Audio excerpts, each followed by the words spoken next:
Namaskar. In this episode of Dil Se, we'll be talking about perhaps the most fundamental issue that confronts our country, which is the state of the judiciary, and in that context, the independence of the judiciary. Now, the three of us who are present here, in fact, the four of us who are present here are all lawyers. We've been practicing in court for years, some of us for decades, and our interest in maintaining the integrity of the institution is fundamental because we believe that without judges being fully independent, the delivery justice system will not function.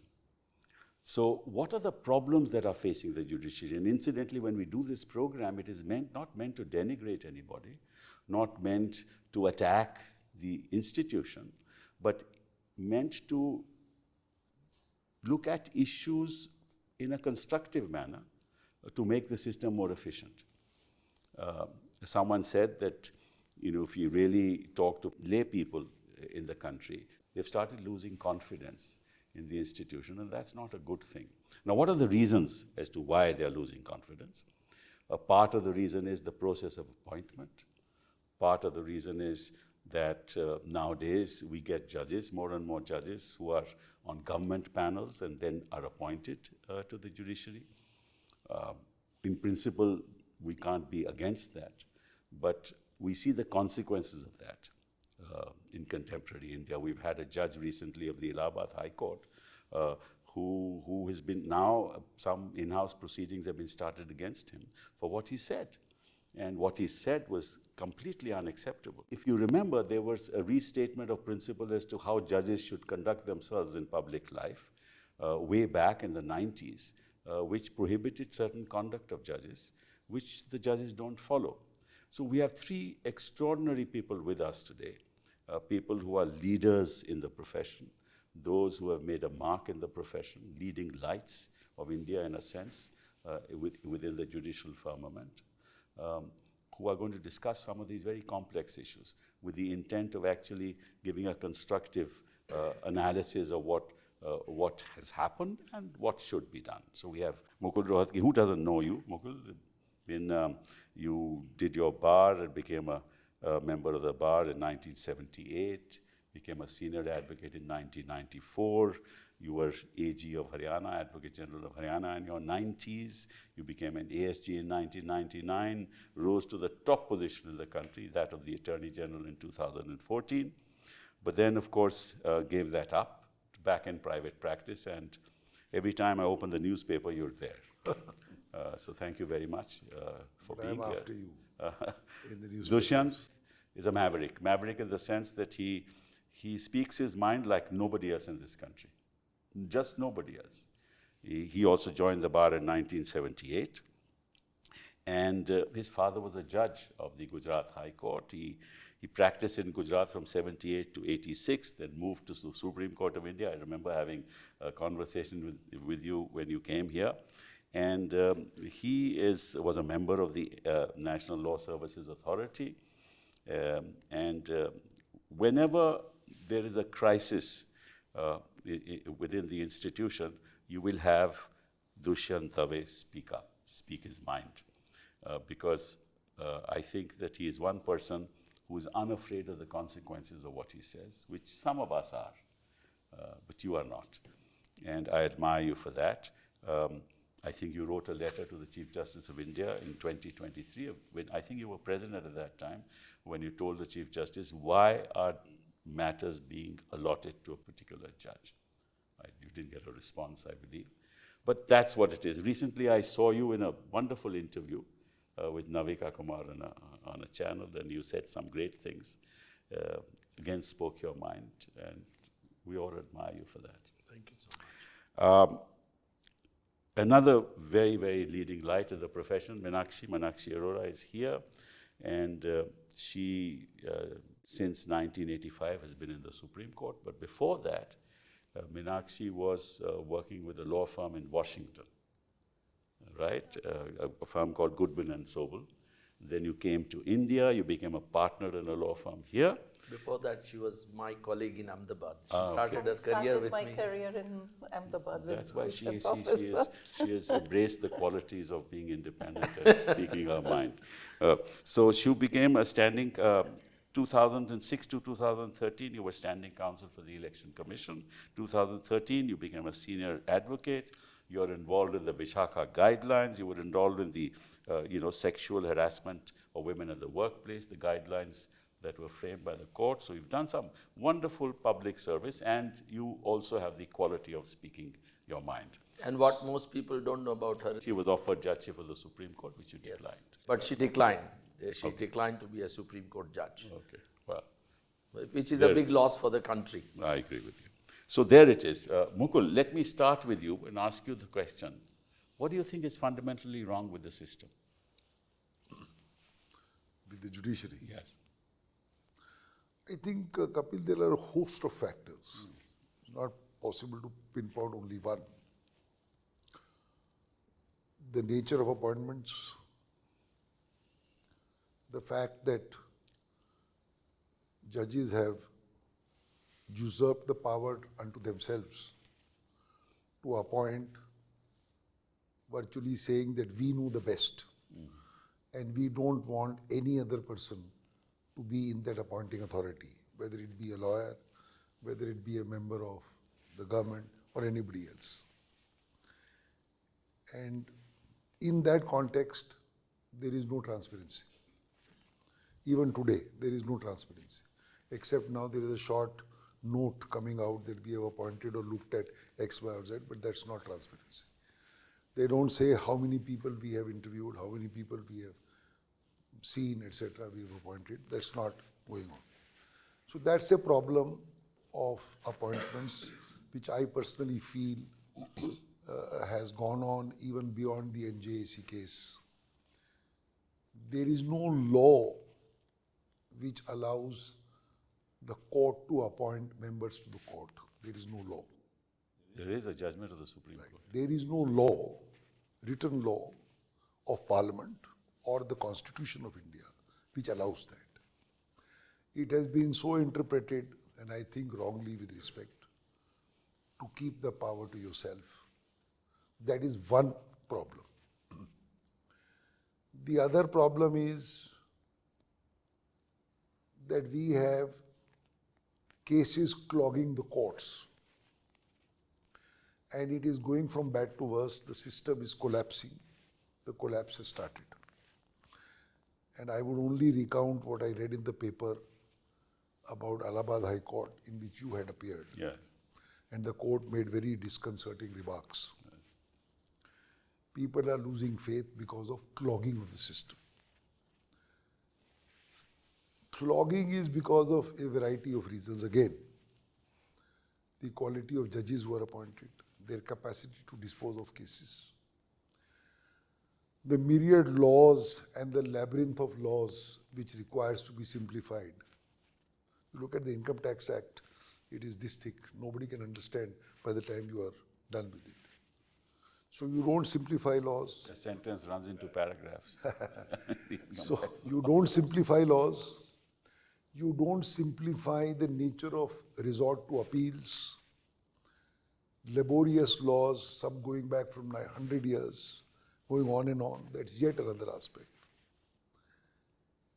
And ultimately, the stuff which is being appointed is frankly, if you ask me, not up to the mark.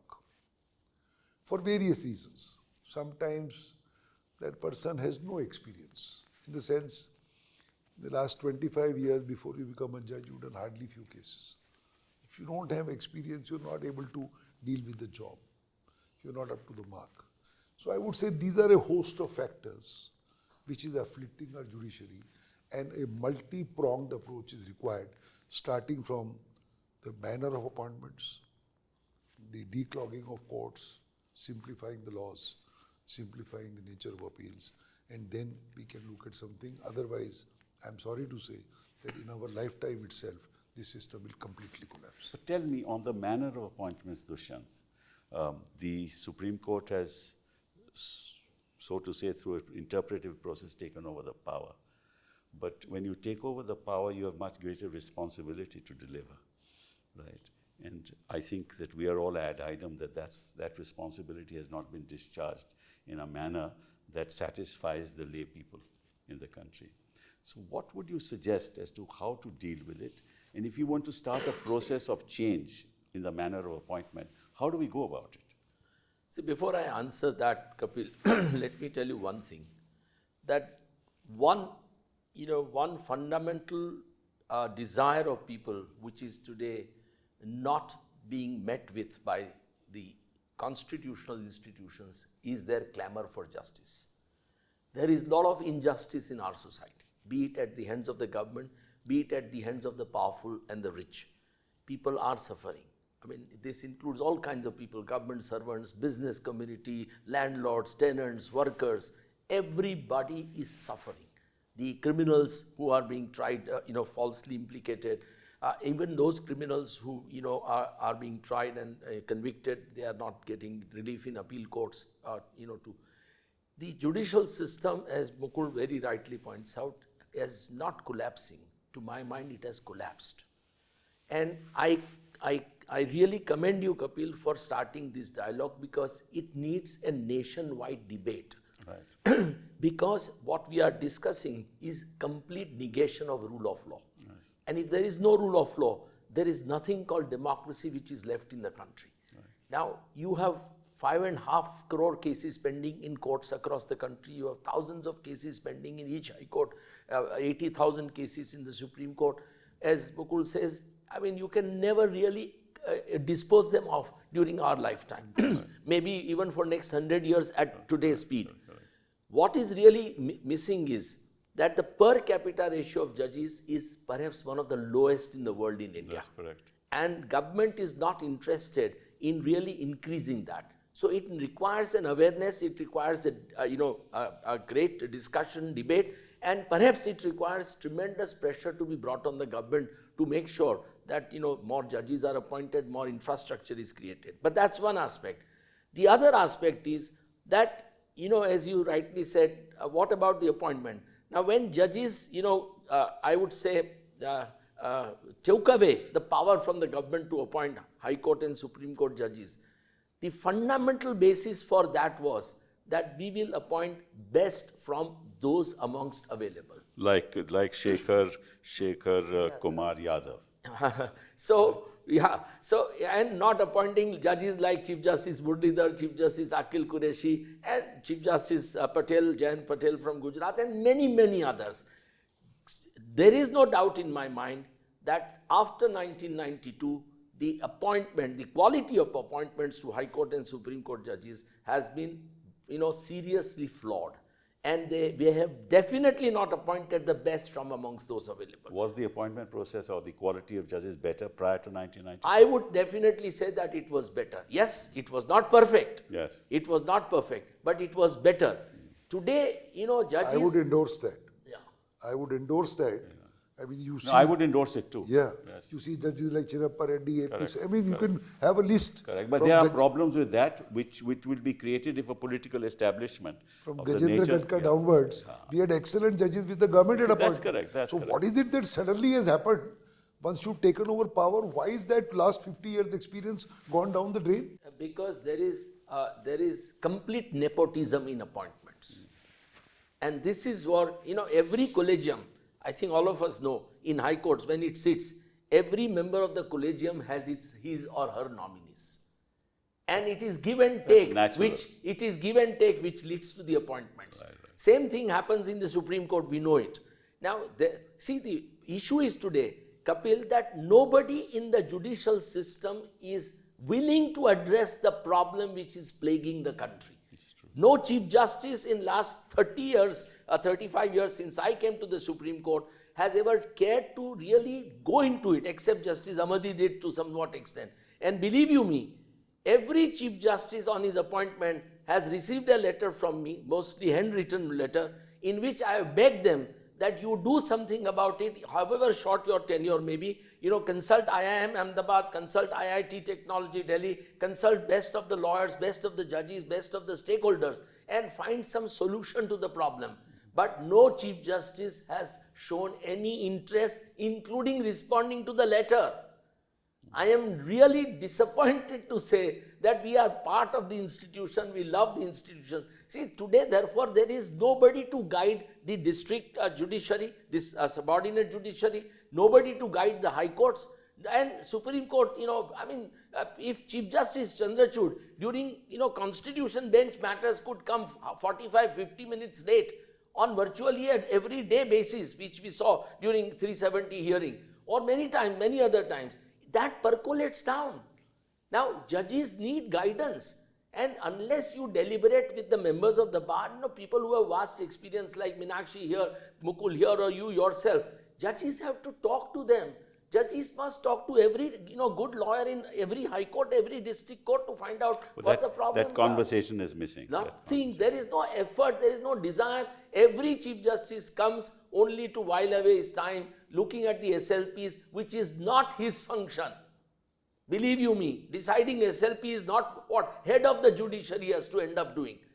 So you look at Chief Justices after Chief Justice. That's another debate we'll enter into. But let me ask you, Meenakshi.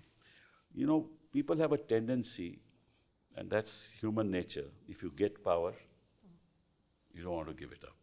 Yeah. Right? Obviously now, that so. is in fact, that is a fundamental flaw in any appointment process. Because unless the process of appointment is democratic, right, you will never get the right kind of person on the job that you're looking for. Absolutely. So what should be done to make the process more democratic, according to you? I think first of all, you need to have very transparent heads under which you would do. Now, I'm being very, very, let me say, bookish maybe to an extent. You have to have fundamental heads when you're going to appoint judges. Of course, knowledge of law, integrity, a very high factor there. Team player, I would put it today on a very high pedestal because Supreme Court is not one court today, it's 16 courts. So a team player is a very important facet of judges that you appoint. Every judge who will come there may have some of his own beliefs or leanings. But when you select them, you have to see whether this judge is capable of rising to the occasion to be above himself when he presides as a judge. That is, to leave his ideology, beliefs aside. But how will you get to know that? I mean, how can people Exactly. in the Supreme now, Court... It's not difficult, according to me. Okay. Now, I'll tell you, in that whole set of people that you have selected, as you have said, you've had people like Muralidhar, you've had people like Akhil Qureshi, you have had many others that I can say today who never reached the Supreme Court, though they should have. But they did not come because of anybody's reference. They came by the grit of their own work and determination, whatever. So you were able to pick some good judges because you needed the merit and for people to work.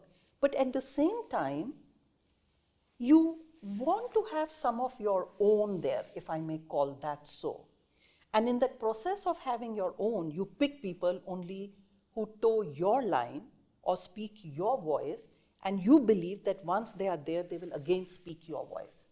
The problem that is happening is when you pick the people who will speak your voice or have a political strong ideology which will speak what their masters want them to speak, they are not capable of delivering work.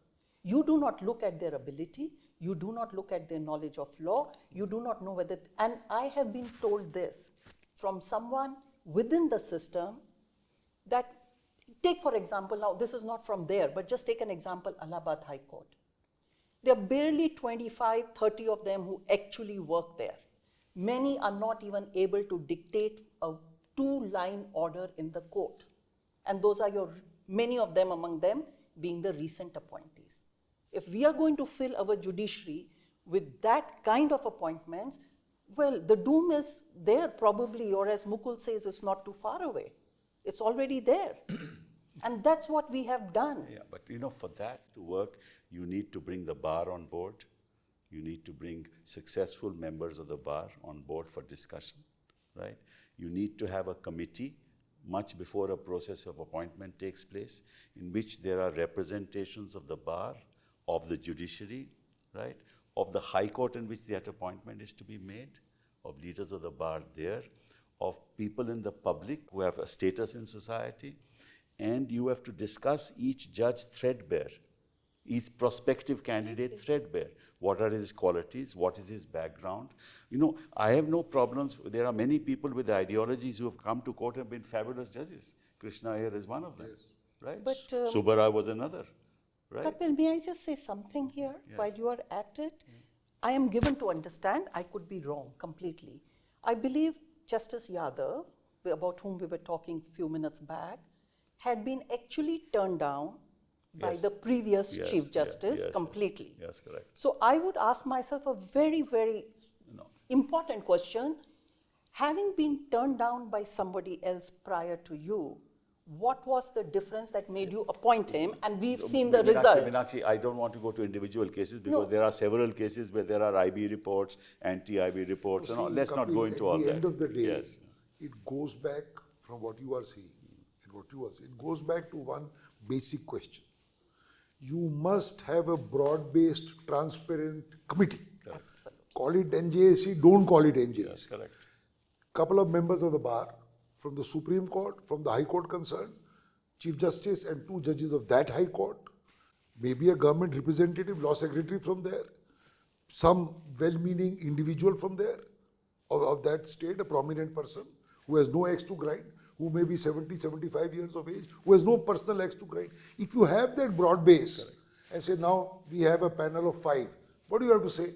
You say something, he'll say something, she'll say something, and then you look at it. But if you do it, as you said, I scratch your back, you scratch mine, sitting in this room. And in complete secrecy. But secrecy. I agree with you, but it should be away from government. It should not be a government committee at all, if you ask me. No, I'm not saying government committee. It should be a forget NJC. official But process. I would still say, Kapil, one member of the government should be there because they are also a stakeholder. No, of they are course. the largest litigants. No, they must be there. What I'm saying is it should not be under the control of the government. Don't make it a under, majority. It should be under the control of the court, and the committee should be given the power to recommend.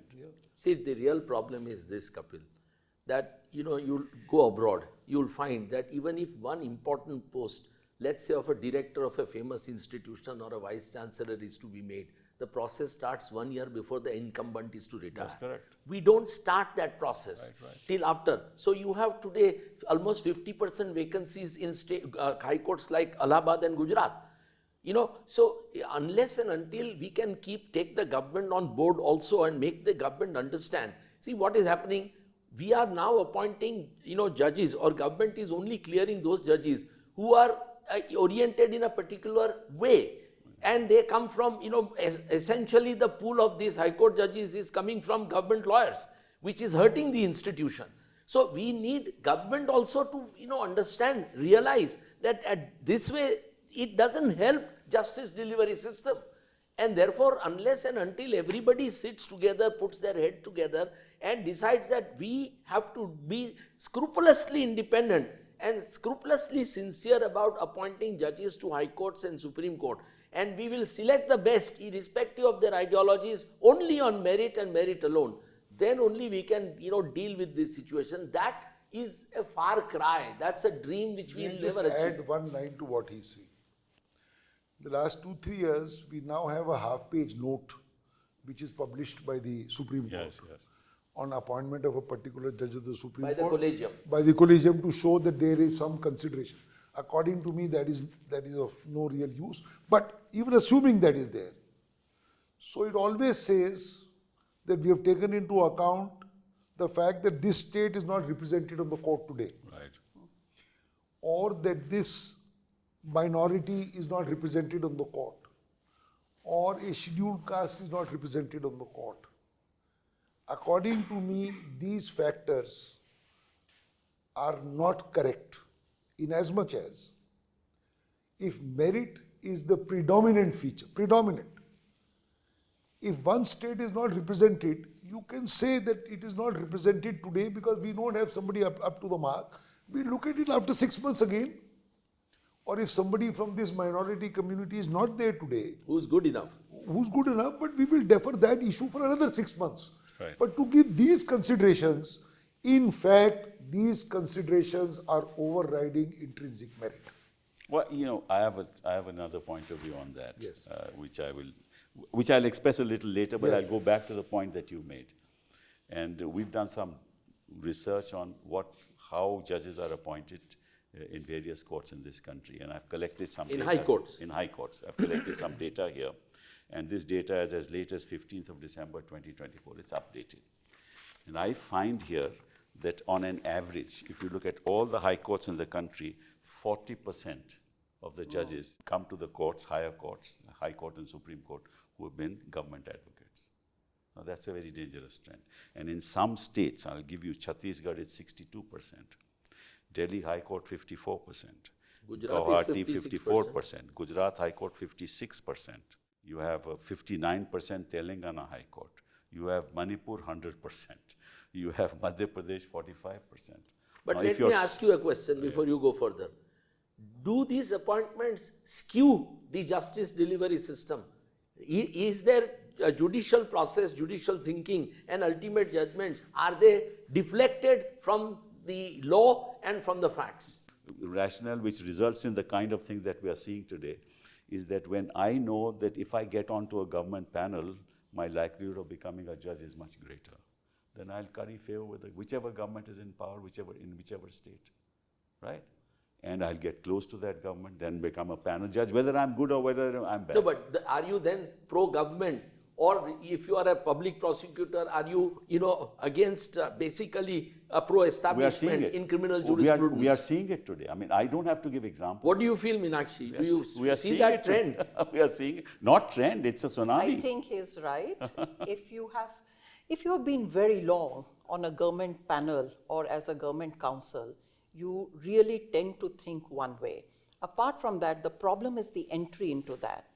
If the entry has been actuated by currying favor with the power regime, and you've got onto the panel and then use the panel as a stepping stone to a judgeship, I think we have very serious concerns. No, that's there. the serious problem that's arisen today. Because you do not want people who have used stepping stones with the power position and then come into judgeship, because it's very difficult to, the leopard doesn't change its spots, but okay? How much ever be the time, the leopard won't change its spots. We have had the most successful lawyer as being appointed Attorney General of India, and he was never affected by it. He never came from that particular line as a government counsel. Let's Never ever went in to I'd ask like for to any. add something on this line. Right. See, you start by saying the lawyer is currying favor with the government That's one way. to get on to the panel. Yes, yes. Currying favor, the phrase is used really if you are in a position. No, not favor. I'm saying he wants to get onto the all right. panel So to let's become not a call judge. it, yeah. That's not currying favor. So no, I want to add another aspect to it. Maybe the phrase is not right. You are Yeah, phrase may absolutely not be correct. right. So all right. Yeah. So suppose I am a lawyer. I'm not doing too well, but I have a desire to do well. I don't get that opportunity to do cases. I'm willing to do cases at any cost or even free. So I want to get onto the panel to be able to show that yes, I can do cases for any government, because governments change, but government of India is the same. So I get onto a panel with a view that I will be able to show that I have the prowess to do cases. And if I'm okay, if I do well, I will come in the eyes of the court concerned, and I can become a judge. There's nothing wrong in that. Completely So agree. we should not probably say that every guy who gets onto the And we panel don't say is that. only getting because of this, that, or the We're other. not saying that at all. We are saying that I mean, we were also on panels in the earlier years. no. We did it only because to get exposure, because we had no other work. Correct. But Mukul, you have a classic example of Lal Narayan Sinha, who remained as an AG with successive 3 governments. Okay, so I don't think you can have a better illustration. So I agree with you That's okay. that you will have outstanding people even there. But the problem is the current day selection seems to be No, I leaning was only more. responding to the lawyer getting onto a panel. No. The problem, I tell you the problem is, nowadays people don't get onto the panel that easily, even if they want to. Yeah. This is the problem. I mean, I don't want to say anything more. I think we all I understand mean, what I'm saying. yes, the merit is not the criteria again. You said No, there's no criteria. Merit is not the Bhai, criteria. dekho Merit is to, not the हाँ, criteria. exactly. I mean, so they By and large. There By are and large. other considerations also. that's happened. I mean, we are seeing it. We are seeing the results of it today, right? So let's not say anything more than that. So this, and then ultimately, in law, the source of recruitment matters the most. If you have 3-4 different sources of recruitment, they must be balanced, right? So if you have a 50% source of recruitment of government judges, you will see the result in court. So this source of recruitment has to be limited, maybe 20, 25%, and then you pick up judges from the pick up lawyers from the profession. But let me ask you one thing, at least ask Mukul and Meenakshi. How far is the role of us lawyers responsible for, this mess that the judiciary is facing today, and how far we can contribute to cure it? Quite frankly, I'm having this discussion only because of that. But because sir, I know. Only if somebody asks us. I mean, if nobody is willing to look at us or speak to us, what will a private lawyer do? If you have a discussion, yes. But if tomorrow the Chief Justice of India is to invite 5 lawyers, all of us can go and say these are 5 things you should do because we are a part of the system. No, but attempt 2 or 3 things, maybe you No, but I think No, I also have as a lawyers we have failed in our, I personally think, Yeah, as lawyers we have also failed in our duty to publicly, right, express our concern at the level at which we are today, right, to inform the public that, look, you guys are leading lights in the profession, your voice matters. And if you publicly state these things, it will have an impact. It will have an impact on I the will institution. completely endorse with what Kapil has to say. It was not so long ago that we at Supreme Court had very vehemently protested against bringing some judges to our court. And the lawyers were very vocal. They were huge. Supreme Court. Yes. Justice Ramaswamy was not too Yeah. far away. And then I think we had another one judge thereafter against whom a lot of lawyers had given their concern to the Chief Justice. I think we have somewhere stopped speaking. But Supreme Court's not the only body that needs to speak up. I think it is our high courts that need to speak up because they are the ones who are getting... Most of all, Bar Council of India, Yes, Bar Council. which the is backbone is the High Court. Yes. The Supreme Court is Yeah, only I agree. 20, 30. No, but since you are leading lawyers of the country, your voice matters. This is why I'm saying. I mean, if you lead the way, there'll be others in the High Court who will speak up too. I have a question, different question. Are lawyers responsible for the delays in the system? Of course they are. That's what is Of course they bothering are. me. Of course they are. But then lawyers are not the only ones who are responsible. Yeah. Correct. As you rightly said, if you don't have the infrastructure, if your High Court judges in Allahabad, right, just don't have the wherewithal, and if you have a clogged up case What should diary, a man do? what is the judge going to do? See, it's all And very what well is the to lawyer say going that to bail do? is not being heard. Right. Fine is not being heard. The strength of the High Court is 100, but 50 people are, Exactly. judges are working. Two judges are looking at bails, and their list is 1,000 matters. I've seen in Allahabad 1,000 matters on a day. What will the judge do? It's humanly And what will the impossible. lawyer do? What will the lawyer do? lawyer He keeps hai, on. judge He keeps hai. on telling the judge, "Please hear my matter." He said, "ठीक है, let it come in its turn." So, Dushyant, only by adding judges, according to me, even if you add It doesn't make 10 times the number of judges we have today in this country, it won't matter. It won't help. because the quality of It's a justice. self-defeating Unless- problem. unless it's a quality. The nature of the laws, That's right. the nature of our hearings. Correct. Why hearings are extended? Because the judge who's sitting there doesn't have that experience. That's true. He's also, not very clear. He'll hear you, he'll hear me, he'll hear you again. Because he's not very clear. He doesn't have the experience. So it's a multifarious issues. And the biggest litigant is governments. Yes, yes. And the governments, So these they'll are- But I pass. do remember, and maybe it's a trend to follow, but I'm myself a little unsure on that. You remember Justice M.K. Mukherjee, who sat on a criminal bench in Supreme Court. So Yes. when he came to Supreme Court, he had apparently told the Chief Justice that his expertise was only in that area. Throughout his tenure in the Supreme Court, he sat only on a criminal bench and complete even-handed dispensation with knowledge. I will add of something law. more interesting. Justice Bhagwati, when he was Chief Justice of the Gujarat High Court, had a practice that whenever a new judge came, he would ask him, "Brother, what is the area of law you would like to really contribute?" And I remember when my father was appointed a judge, Justice Bhagwati asked him, and my father said, "I am good with both civil and criminal law, so whatever you give me, I'll be more than happy. But I would like original side work, appellate side work. I'm not interested in Brit side of work." Right. And that's the system we don't have today. Right. I don't think we assign judges cases who have exposure or experience or knowledge of those laws. Right. And as a result of that, the hearings get extremely lengthy and long, they get adjourned time and again, and it doesn't really result into bringing quality judgments. So it is a big problem. I mean, See, another way to look at it is, when you appoint judges, say in the High Court,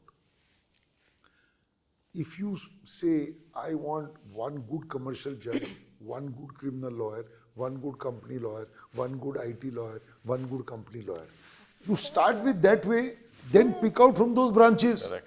But today, everybody is jack of all trades. That's correct. That's Somebody, things like income tax, IT, all this is very, very complex. Or even criminal law. Right, even Very, criminal very law. complex. Even criminal Suddenly law. put somebody there, Yes. that man will flounder for a while. By that time, the roster So is if a changed. person has been doing IBC practice, he's the one who should be picked up as a judge. Yeah. But that doesn't happen. Competition law. Competition And law, he allow should be them picked up as So a to judge. if you preside on the compartmentalize bench. 6, 7, 8 main branches Right. and pick out from those branches, Yes, then- you will broadly get some experts, no? Yes. Otherwise, you'd say one guy will be jack of all trade.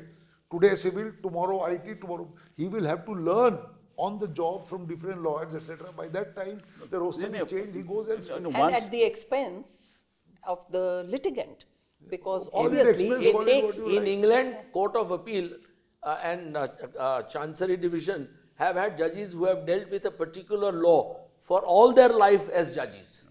But I have one more issue to ask. Has tribunalization of administration of justice, been a affected, disaster. Yet another issue. has Been a affected, disaster. has affected the judicial system? it's a- the My justice answer is system? emphatic. Yes, Yeah. it should not have been there. Correct. They have farmed out the judicial process to a tribunal, by and large, where people with retirement benefits are being appointed, along with a government nominee. And really speaking, that has not lessened the burden. I mean, you cut out something from the High Court, it lands up in the Supreme Court. And in As fact, a first appeal, it's a mess. And there is no disposal there. There's no either. disposal there. That's the other either. danger. There's another reason. Take the Electricity Act. Electricity Act is a very special act. Now, a particular judge is appointed to the electricity, this APTEL, as it is called. May never have done a single electricity case in one's life, say in a court like Correct, Jharkhand or Guwahati or wherever. Suddenly, you are in head of an expert body hearing appeals. How will But you how does understand? the Supreme Court allow But that to happen? also, And then it goes to the Supreme Court, where the judge himself may Why- not have why dealt does the with an colleg- Electricity why Act does the case. collegium system allow that to happen? I'm asking you. It's not the collegium, it's the Chief Justice who's consulted or a senior judge Whatever who's it consulted. is, whatever Yeah. it is of that High Court or whatever the Supreme Court is consulted. Chairman of the tribunals are not appointed without consultation of the Supreme Court. Absolutely, So therefore, why are they appointed like this? I don't know. And it is No, you increasing know. the burden You- on you High know- Courts and you- Supreme you- Court. You don't know, you know. You know why they are appointed. That's the problem. That's the problem. Let me now go on to another issue. Way back in the 90s, I think in 1997, we had a restatement of values of judicial life, right? And there were certain principles evolved, and that restatement said, till a law is framed, judges must follow these values. What are those values? I'll just read one of them. Justice must not only be done, but it also must be seen to be done. The behavior and conduct of members of the higher judiciary must reaffirm the people's faith in the impartiality of the judiciary. Accordingly, any act of a judge of the Supreme Court or a High Court, whether in official or personal capacity, which erodes the credibility of this perception, has to be avoided. A judge shall not enter into public debate or express his views in public on political matters or on matters that are pending or are likely to arise for judicial determination. A judge is expected to let his judgments speak for themselves. He shall not give interview to the media. These are values 8 and 9. And 16 is every judge must at all times be conscious that he is under the public gaze. And there should be no act or omission by him which is unbecoming of a high office he occupies and the public esteem in which the office is held. Now, this is the restatement of values, and they have not followed. I would add one to that. They have forgotten that judges should not make irresponsible observations while hearing cases. That is really a matter of great concern today. You know, the point is that if you lay down this restatement of values and you violate them on a daily basis, you're out in the media, all the time in the public space. You remember there was one judge who acted as a judge on a platform in Allahabad. Yes. Yes, yes. In Delhi. Yes, yes. Yes. He was Allahabad High Court judge. Allahabad High Railway Court judge. station. Yes, yes, Railway yes. I platform. mean, he said, I will hold you in contempt if you are not giving me a seat. I mean, these are all aberrations which should be taken seriously. But that reminds me of something I just read about. I think Justice Nagaratna had something for Justice Venkatramaya, and she said this. She said he used to say that there are not so many sacrifices that a judge makes, but he has to exercise a lot of self-restraint on very small personal things in life. Right. And you know, that sums up broadly all that is stated here. Right. Now, when you scrutinize your people for selecting them as judges, you have to look at them actually much more closely. And I think that is why, Mukul, I would agree with you that when you start thinking about appointing people as judges, it's important that you start the process early. You bring the names out. You will receive all kind of comments. I agree. That's what they have held so far in disdain, that there are many things that come up against people. But you know how to separate the chaff from the grain, and you have watched those people. You just can't be having any kind of a recommendation which would come up and turn them into judges without realizing that there is basic character and a strength of character. And that depends on a broad-based cooperative movement from all sections, no? Correct. Now, I will make a suggestion on this, but before I do that, I just quote what Justice Shekhar Kumar Yadav said. He said, I have no hesitation in stating that this is Hindustan, and this country will function according to the wishes of the majority living here. This is the law. It is not about speaking as a High Court judge, rather the law operates in accordance with the Bahu Sankhya. Consider this in the context of a family or society. Only what ensures the welfare and happiness of the majority will be accepted. Close quote. Why hasn't the Supreme Court taken action on it already? Yes, I agree. According to me, he should have been transferred straight away. No, but I've been reading that the Chief Justice Has set up an in-house no, inquiry. has spoken to him Yes, and all he that. has, he has. But what has happened after that We has don't not know. come I out. believe there's some. They called him. They and called him. Collegium talked to And him. he has but not, he has defied. He has defied. But would you agree that is enough to send a message? No. Why transfer him? I think they should stop giving him judicial work. Exactly. I mean, where's the question You of did transfer? that in Bombay High Court. Yes, You know, yes, Iqbal has just passed away. Yes, yes. But he led that movement against those corrupt judges. I remember as a very young lawyer, there were 4 of them who were removed from Bombay High Court. 1 resigned, 1 was removed, and 2 of them, they stopped giving him work. Absolutely. Yes, that's correct. So there was a movement, and I agree with you, it is a movement that has to start against judges like this, and unless and until we as a bar don't force it, believe me, it's not going to come from within the judiciary. I don't see it happening, because I think it's a very weak signal to only call the gentleman and we see no action. One would have expected an immediate action of stopping judicial work. Right. I would agree there. Now, let me now make that suggestion of what I think should be done. We should have a permanent committee, right, set up by the Supreme Court, in which leading lawyers should be there, and government representatives should be there, sitting judges should be there, 1 or 2. That committee should be a permanent committee, right? They should find out from each High Court by consulting leaders of the bar in that High Court, talking to the Chief Justice as to who are the kind of people who should be elevated in that court. And maybe 1 or 2 retired judges of that. Yes, of course, of that also court. have had right? that experience. Right, have experience who retired in that court. This process should start for a vacancy that happens 2 years from now or 1 year from now, right? So you will get a lot of names from all sides as to who are possible candidates. Then each candidate should be looked at by this committee, and some research should be done about his background, family background, other things, his values, right? His talking to his colleagues that what kind of a person he is in terms of integrity. Once you then you can shortlist people. Then you make the recommendation to the collegium if you want to continue with this system. And then maybe you will come up with some better suggestions. This will include government lawyers also, Yes. who are doing exceptionally well. This is a system that can work. And this is my suggestion. What's your response to it? I would agree with this. You must have a permanent machinery Yes. and broad-based, with full freedom Yes. for people to look at names, say yes, no, make out a dossier. of everything, speak to colleagues. I think it's a great idea. I would just add one little thing to that. Yes. And I would say, have that scrutiny for a period of year and a half or two. And why I say that, it's very easy to go on your best behavior for 6 months. No, a he will year. not know. The person will not know. There is no way, Kapil, they would not know. No. May not know. No, may not know. We'll But not- have a period of time that gives you enough time. You know, you can't be on your best behavior No, always. but see, So Meenakshi, have a Kapil is reasonable saying- length of time. saying then. You are looking at 2 years ahead, na? Yeah. So if you are looking at 2 years ahead, There's you enough know, time in enough that time. square. Enough time. Yeah. What do you say, Yeah. Prashant? I would agree to that, but I want to say something more. You know, we are concentrating ourselves on the High Court and the Supreme Court. But real problem is the, lower judiciary. And lower judiciary can really, it is the backbone of justice delivery system, as we all know. If it is not efficient, if it is not, competent, if it is not independent, then justice gets skewed. And I have 2 examples who really did remarkably well, and this is where Collegium is missing the point every time it appoints a Chief Justice in High Court. P.D. Desai was a judge of the Gujarat High Court Fabulous, who went to Himachal Pradesh, Calcutta and Mumbai. All 3 high courts and the judiciary of each of the 3 states, he really reformed remarkably. Now, as a Chief Justice, how many districts you have in a state? 20, 30, 40? Is it difficult for you to personally monitor the functioning of a district judge? And you have the power to transfer him.